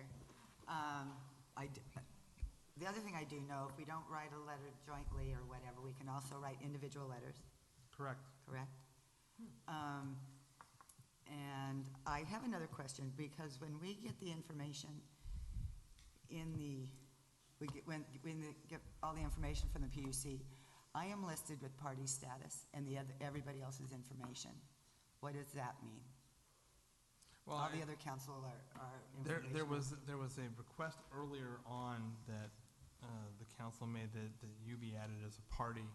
You were added, and then I thought that we had removed that, but no, we hadn't. So you still remain a party, which means you have the ability to comment on behalf of the city of Avalon. You were granted party status on behalf of the city of Avalon. So that means I could write a letter on city letterhead. Well, no, without- it was as the representative of the council, so you would need Just wanted clarification. you would need another vote. Well, they just were getting it as information. So- I understand. Okay.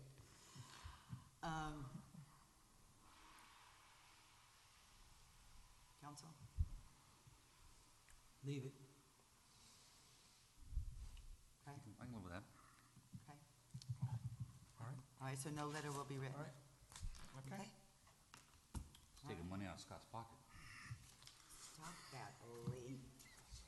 Okay, well, now we are So through. let me go bring back the other. Oh, yes, general business. Actually, we're not. I know. Well, can we announce we're going to close session while they're back there and they don't have to come out? Or should we bring their little bodies back in here? Should they come sit down and then we go? Yes, they should be, just Okay. in case. Okay, perfect. They have Perfect. something. All righty.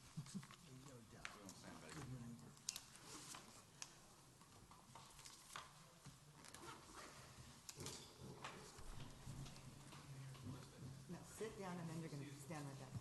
Oh, yeah, then we're going to get right back up.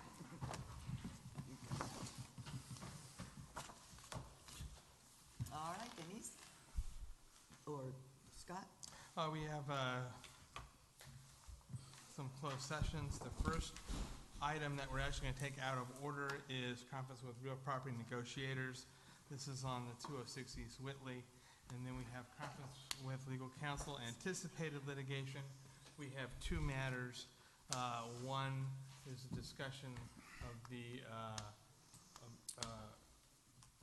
demand by Amanda Cook regarding her matter, and the other pertains to a similar demand by the museum.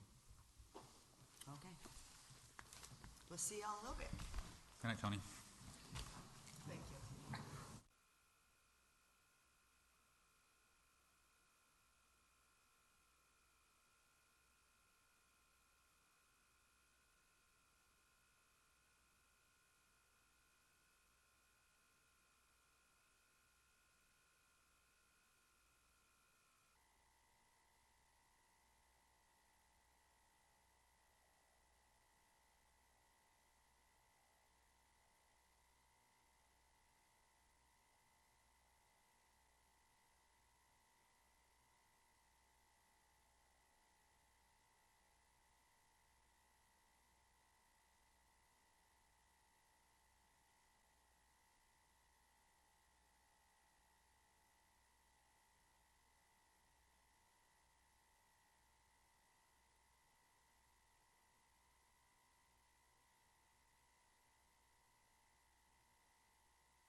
Don't tell me we're on. We have no reportable action from closed session, and I've specifically been asked to say goodnight, Tony. Meeting adjourned. Good night, Tony. So do we give these back to you?